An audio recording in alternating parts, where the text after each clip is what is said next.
Hey, what's up, everybody? Welcome back to another episode of Noah's Window. Today is Monday, April 13th, and it's the Monday after Easter.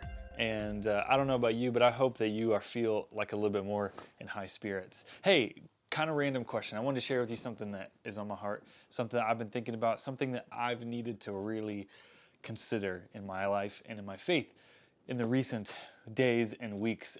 Think about this question. What's your favorite outside creation? I know it seems like a silly question, like why would you be asking that? You know what, I'm gonna tell you what mine is. Maybe you know this about me, I don't know, but mine is the wind, which I know is this ridiculous thing, right? We live in Kansas. Why in the world does anyone like the wind? In fact, if you hear most people complain about something in Kansas, it's usually the wind. But I grew up with 4 siblings, and I loved to play outside. I liked playing outside. When I was a kid, I remember that on really windy days, I liked to climb trees. So I would get up high in a tree, kind of strap on, and just hold on to this tree branch while the wind was blowing like crazy. It was great because it was free entertainment, you know? It was like a free theme park roller coaster ride. Now, obviously I don't recommend that because it's not very safe, but I did a lot of that when I was younger. It was a lot of fun. I liked hanging out outside. I liked the wind, and here's what I like the wind, because there are some days when the wind is so obvious, right? The wind is so powerful, it's blowing the trees back and forth. You're getting allergies and stuff because all the stuff is blowing up in your face.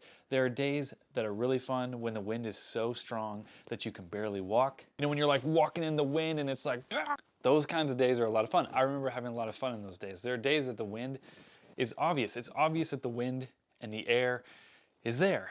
You see it in the trees, you see it in the tumbleweeds blowing by, you see it in the birds trying to fly, but they can't because it's so crazy. There's days that the wind is so obvious. You can see it, you can hear it blowing in the trees, you can see the effects of it, you can see its power, you can feel its presence. It's obvious that the wind is there.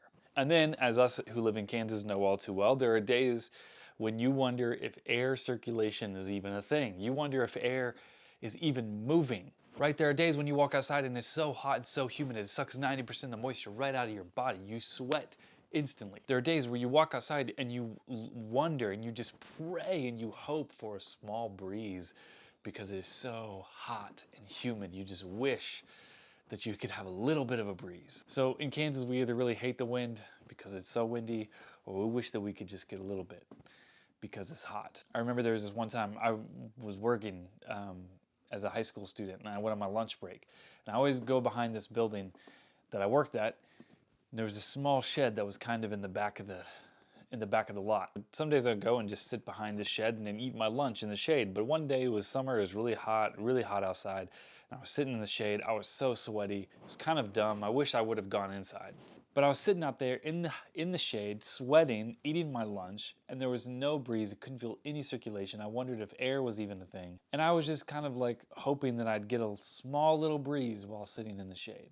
And I remember something. I remember looking off up in the distance. I looked up and I looked off in the distance, and I saw really far away a tree really up high, a few of its branches barely moving in the wind. And I remember thinking in that moment, even though I couldn't feel the wind, even though I couldn't hear the wind, even though I couldn't see the effects of the wind right near me, when I chose to look up and look farther down the road, off in the distance, I could see the wind moving a little bit. And here's why I bring that up, because I feel like sometimes that's what my relationship with God is like.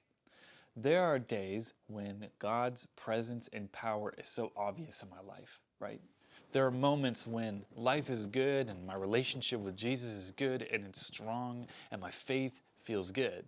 There are moments when I feel God's power. I can hear Him speaking through other people and through His Word. When I'm talking to Him through prayer, it feels good. There are moments where I'm listening to a worship song and it's awesome and I'm encouraged by it. There are days and there are moments when God's power and His presence is obvious and I can see it, I can hear Him, I can feel Him in my life, and I know that He's there. And then there are days, like in the recent days, where I wonder if God's even there at all. I don't seem to feel His presence. I don't really hear Him speaking to me through His Word or through music or through sermons or talks that I listen to. I don't really connect with Him. I wonder if God has abandoned us or if God has forgotten that we're there. There are days and there are moments when God's presence is so obvious, and then there are days and there are moments when it's not so obvious. Now, as a teenager, I came across a psalm that reminded me of this very truth.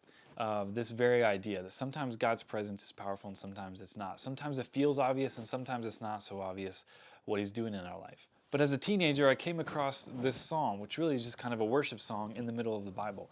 And it gave me this new perspective on understanding that sometimes, even though I may not feel God's presence or see his presence, or it may not be obvious that he's working in my life or that he's working in and around the world, there's something that I can do to make sure that I don't lose sight of what's true. And so I remember as a young kid, I came across this verse, and at the time I didn't really know what it meant until later on in my teenage years when I was having lunch behind a shed in the heat, and I looked off in the distance and saw the wind moving, and I realized something about this psalm that made sense. I want to read it to you. This is Psalm 46:10. It says this. This is one that's quoted a lot. You probably have heard it before, but I think it's incredible. It says this: "Be still and know that I am God. I will be exalted among the nations. I will be exalted in the earth." And that's an action, right? He says, be still and know that I am God. Be still. That's hard for us to do sometimes, isn't it? It's hard for me to do, at least in a way that's productive.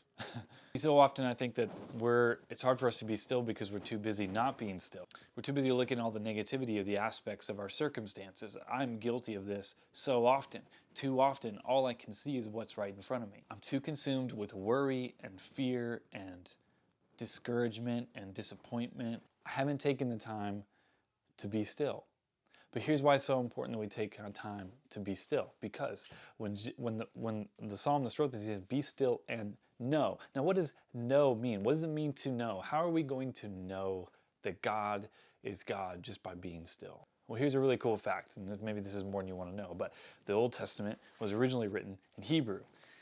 And in the Hebrew language, the word for know is a word called yada, Y-A-D-A, which to me sounds like ta-da. The word yada, Y-A-D-A, literally means to ascertain by seeing. So think about this for a moment. In other words, what this verse is saying, it says, be still and I will show you that I am God. Be still and know that I'm God. Be still and you will recognize and understand that God is God. Now here's why this is so important. Because so often we're too busy looking at all the negativity going on in the world. We don't take a minute to slow down and look up and look in the distance and be reminded that even though we cannot see God working in and around us, maybe we don't feel his presence, maybe we just don't see his power, maybe we're just concerned because we're wondering if if we take a second and slow down and be still and look up, if we take a second and recognize and understand that God has promised to show us, we will ascertain by seeing. If we look up and look farther down the road, we're going to be reminded that God is still God.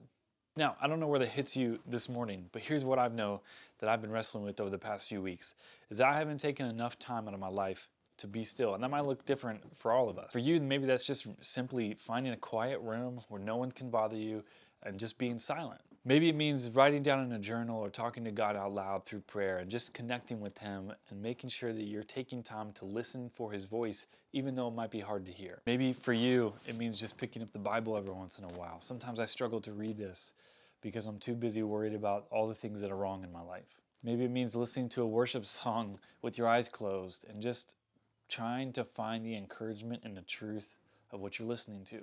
I don't know what the method looks like for you, but what I do know is this, is that when we take time to slow down and be still, God has promised through his word that we'll recognize and understand that he is God, that we will ascertain by seeing. Be still and know. Be still and God will show you. Be still and you might just hear God say, ta-da, I've been here the whole time.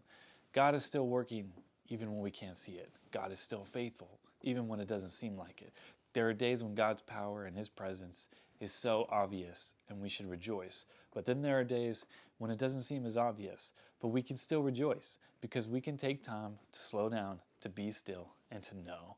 And God will show us and remind us and help us recognize and understand the truth that God is still God and that God is still good and that he loves us no matter what is going on in our life. And even though sometimes we can't see it or feel it, that he is always with us and that he has a plan for us in this season.